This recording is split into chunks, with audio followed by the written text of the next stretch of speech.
నిజం చెప్పాలంటే ఎక్కువ ఫ్యామిలీ కూడా నేను మాట్లాడలేదు.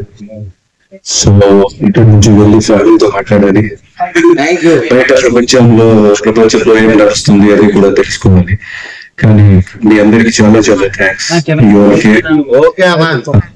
తర్వాత ఏదైనా క్వశ్చన్స్ ఉంటే నేను అడగచ్చు.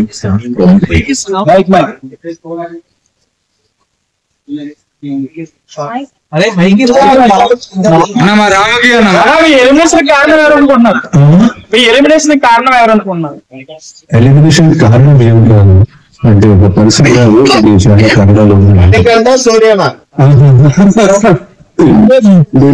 పాలిటిక్స్ ఆ రాజకీయ పార్టీ వదిలేసింది. సో ఇక్కడ మళ్ళీ అదే కాకుండా చాలా కారణాలు ఉన్నాయి. 4 వీక్స్ ఉంటే చాలు సోనియా వెళ్ళిపోవచ్చు మీరు అంత కదా. ముందు మీకన్నా ముందు నామినేట్ అయింది, మీరు ఎలా ఫీల్ అయ్యారు? తర్వాత సోలో ఇంటర్వ్యూలో అన్ని మ్యాటర్స్ బిగ్ బాస్ జర్నీ అంటే ఇది first of all Bigg Boss house లో అంటే ఇది ఒక మెమరబుల్ జర్నీ, ఒక మెమరబుల్ ప్రయాణం. ఎందుకంటే అది చూడడానికి చాలా ఈజీగా కనిపిస్తుంది, కానీ నిజంగా బిగ్ బాస్ హౌస్ లో ఉండడం అంత ఈజీ కాదు. అది కూడా టోటల్ స్ట్రేంజర్స్ తో పాటు ఒక 35 days ట్రావెల్ చేశారు. సో ఈ జర్నీలో నేను చాలా చాలా నేర్చుకున్నాను అండ్ చాలా మెమరబుల్ జర్నీ నాకు. అండ్ ముఖ్యంగా నేను తెలుగు ప్రేక్షకుల ముందు తెలుగు ఆడియన్స్ మళ్ళీ కనెక్ట్ అవ్వడానికి వచ్చాను. సో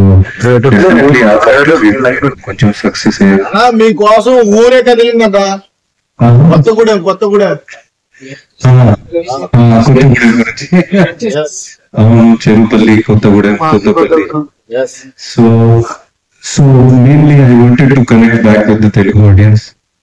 And నాకు యాక్టింగ్ తప్ప ఒక వేరే పర్సనాలిటీ కూడా ఉంది, అది చూపించడానికి మీరు వచ్చాను. వాట్ ఇస్ ఆదిత్యం అంటే ప్రేమ, ఆదిత్యం అంటే బ్యాలెన్స్, ఆదిత్యం అంటే ఒక మనస్తత్వం, ఒక హ్యూమానిటీ, ఒక కంపాషన్ ఉన్న పర్సన్.